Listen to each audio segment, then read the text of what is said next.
Gillette, who is the president of the Kortney Rose Foundation. Good to have you with us. Thank you for having me. The Kortney Rose Foundation is?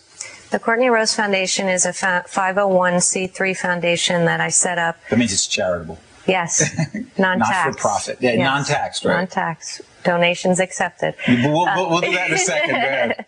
I set it up basically to create a legacy for my daughter Kortney, who was 9 and almost 1 year ago, died from a pediatric brain tumor. And I want to create a legacy for her that through the Kortney Rose Foundation, we will fund research for pediatric brain tumors and also gain awareness for the disease, because many people don't know that pediatric brain tumors are the #1 cancer-related cause of death in children 18 and under. The #1. #1 cancer-related. Why don't we know that? I have no idea why we don't know that. I didn't know that until I got thrown into this world. Describe the world a little bit for us. Describe Kortney. Kortney, really vivacious, really loud, vibrant child, full of life, loved to play every second. That was her life, just playing with her friends. Loved school. Loved school. Loved school, to the point where we would go to the Children's Hospital of Philadelphia daily for radiation treatment in the morning and come home, and she would go to school every day. Amazing. She was such a spitfire and had so much life. How tough? How tough was she? Yeah. Tough. Tough in a good way, but tough in the sense that she'd never let any of this interfere with her life. She would be not feeling well, but darn if she was not going to play that day with her friends. I mean, the thing that finally set me that something was wrong, she was fine and healthy. And a couple times she came in from playing and laid on the couch and said, "I have a bad headache," for 5 or 10 minutes. Now, for her, that was a big alarm, and I should have realized it, because for her to stop playing for any amount of time was unheard of. That happened a couple days, and then a couple days later, her eye turned in. Her eye turned crossed. And that was when I said something is wrong here, and I took her to a pediatric eye doctor, and they looked and they said, could be a virus that made that palsy in the eye, but let's just run an MRI just to make sure. I'm sure it's okay. So that's what they did, and they found the worst possible scenario, a tumor in her brainstem, which is inoperable. The brainstem controls all of your viable functions, heart rate, breathing.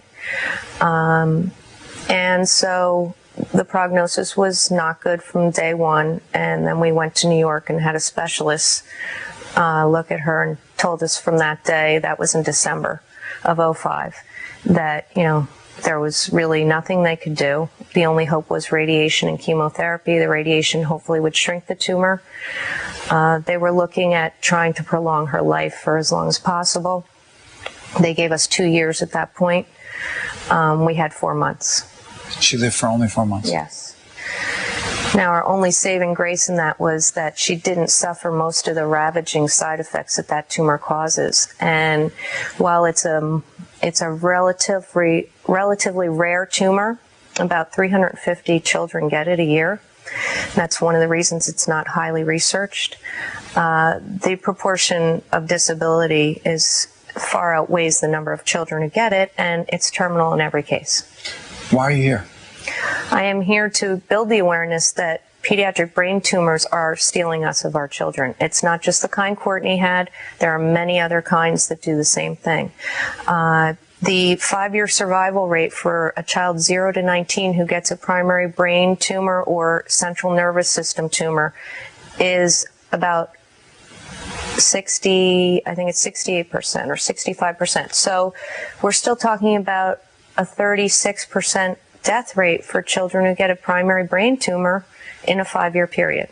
What kind of research is going on, and what role is the government playing in supporting that research? There is research always going on. Our our funding is going to go to, we have 3 events that will all go to benefit the Children's Hospital of Philadelphia Pediatric Brain Tumor Research Program. That's where Kortney was treated. I know that they've cut federal funding in the last 2 years, in the sense that it hasn't even kept up with inflation. In previous years, they were giving a lot of funding, and for some reason in the past couple of years, it has really remained flat or negligible. And that is affecting the researchers in the sense that they aren't now able to afford all the testing that's required in a clinical trial, or the doctors are now doing their own paperwork because they can't hire an assistant. And the biggest problem is that the bright new researchers that are coming in and want to do research on brain tumors or anything else are not pursuing it because they're afraid that the NIH is going to take the funding away if they even start it. Yes, National Institute. They're afraid that they'll take the funding away. Right. So if they start it in the first year, but it's a 5-year type trial, and the second year they may not get the funding. So is that why you set up this? By the way, this is part of our Make a Difference week, and this series, in fact, it's not a week. We're just going to be running these programs throughout the year because they're timeless. And Kortney's story is timeless, and you can contribute at any time. And by the way, the money goes to the foundation that you've set up. The Kortney Rose Foundation, the money goes directly to... In the 2007 year and this year, the 3 events we have is going to go to the Children's Hospital of Philadelphia, CHOP, their research, pediatric brain tumor research. Okay. I'm curious about a couple of things here. People watching, I was actually talking to Kathleen, our makeup artist, and we were talking about our kids, you know, and both of us agreed, and I'm sure a lot of people who meet you say this about you, that you're incredibly brave and courageous, even though you're talking about Kortney and how brave she was. A lot of us say we couldn't deal with it. We would just, you know, that's it. It's done. Why is that not the case for you? I really don't know, and people say that to me all the time. And the thing I say is I'm channeling Kortney's spirit and toughness. Channeling her spirit. I just feel like somewhere I'm getting all this ability to do this and not to fall apart. I mean, I've had my moments, trust me.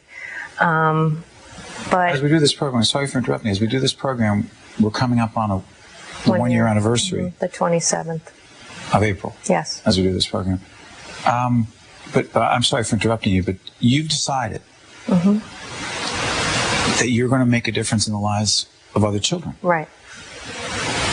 I don't want people to go through what we went through. I don't want families to experience it. I know many children who have brain tumors now and are supposed to be okay, but you never know with a brain tumor. You just never know. People want to contribute right now. Why should they? Because the brain tumors are a big factor. They're #1, like I said, cancer-related cause of death. And there are many children now who are suffering needlessly. We have to find better treatments and hopefully a cure. You know, Kortney's Playground. I was reading, as we were getting ready for the program, I read about Kortney's Playground, and I thought, well, how far along are they? What is Kortney's Playground? And then tell us the other part of the story, which is sort of amazing. You'll hear it and you'll understand, folks. Kortney's Playground is? Kortney's Playground, one of the things I do want to say is that this foundation has basically saved my life, I believe. If I didn't have the ability to channel all my grief into something like this, I don't know where I'd be. Is that Kortney's Playground? That's Kortney's Playground. This is behind her school, the Wolf Hill Elementary School in Oceanport.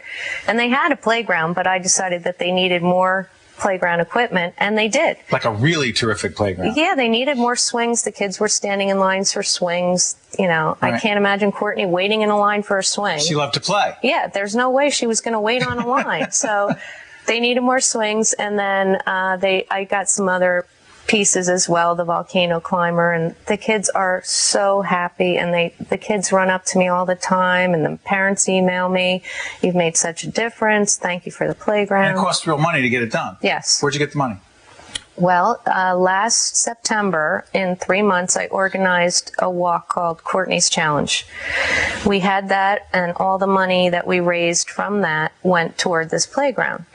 and just general donations. And then finally, we had an outstanding balance, and I just figured I'd roll it over and keep continuing with the Kortney Rose Foundation. Sure. But I had someone approach me and offer to pay off our installation costs, which was unbelievable, and it was right before Christmas. So Who was that? His name is Andy Kaiser. He's from the Ryan Andrew Kaiser Memorial Foundation. And the other part of that story is that Andy Kaiser is, in fact, our next guest. Andy lost his son, Ryan. We had no knowledge that the playground was paid for in part by Andy. And we just found out as we were getting ready for this program, and the world works in funny ways. And most importantly, I want to thank you for being with us. Thank you. I want to thank you for inspiring us and really making a difference in the lives of others. Before I let you go, I'm looking at your wrist. Yes. What do you have? I have the Kortney Rose Foundation wristband that you can buy online also. So they log onto your site and they can buy it online. They sure can. And all the money goes to a good cause. Yes. Kristen, thank you so much. Thank you, Steve. You honor us by your presence. Thank you very much.